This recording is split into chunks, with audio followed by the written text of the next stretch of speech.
ಪ್ರಪಂಚದಲ್ಲೇ ಒಂದು ಸ್ವರ್ಗದಂಥ ಒಂದು ನಗರ ಅಂತಂತಂದರೆ ನಮ್ಮ ಬೆಂಗಳೂರು. ಯಾವುದೇ ದೇಶದಲ್ಲಿ ಏನಾನ ಒಂದು ಸಮಸ್ಯೆ ಇರುತ್ತೆ, ಆದರೆ ನಮ್ಮ ಬೆಂಗಳೂರಿನಲ್ಲಿ, ಅದು ನಮ್ಮ ಭಾರತ ದೇಶದ ಬೆಂಗಳೂರಿನಲ್ಲಿ ಇಡೀ ಪ್ರಪಂಚದಲ್ಲಿರ್ತಕ್ಕಂಥ ಎಲ್ಲ ಜನಕ್ಕೂ ಸಹ ನೆರಳು ಕೊಡ್ತಕ್ಕಂಥ ಜಾಗ ಇದು. ಈ ಒಂದು ಸೂಕ್ಷ್ಮವಾದಂಥ ಪ್ರದೇಶವನ್ನು ಸರ್ಕಾರ ಭಾಳ ಕಾಳಜಿ ವಹಿಸಿ ಯಾವುದೇ ಸಮಸ್ಯೆ ಬಂದರೂ ಅದು ತಕ್ಷಣ ಪರಿಹಾರ ಮಾಡಿ ಇದನ್ನು ಸ್ವಚ್ಛವಾಗಿ ಇಟ್ಕೊಳ್ಬೇಕಾದಂಥ ಕರ್ತವ್ಯ ಸರ್ಕಾರದ ಮೇಲಿರುತ್ತೆ. ಈ ರಾಜ್ಯ ಸರ್ಕಾರ ಗ್ಯಾರಂಟಿ ಅಂತಕ್ಕಂಥ ಒಂದು ದರಿದ್ರ ವ್ಯವಸ್ಥೆಯನ್ನು ತಂದು ಸರ್ಕಾರದ ಬೊಕ್ಕಸದಲ್ಲಿ ಇರ್ತಕ್ಕಂಥ ಹಣವನ್ನೆಲ್ಲ ಖಾಲಿ ಮಾಡಿ ಇವತ್ತು ನಮ್ಮ ಬೆಂಗಳೂರು ನಗರಕ್ಕೆ ಇಂಥ ದುಸ್ಥಿತಿ.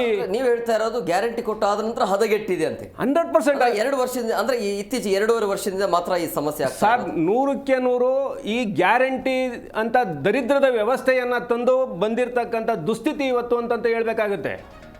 ನಾನು ಬೇರೆ ಇನ್ಯಾವ ಪ್ರದೇಶನ ಭಾಳ ಮುಖ್ಯವಾಗಿ ತಗೊಳ್ತೀನಿ.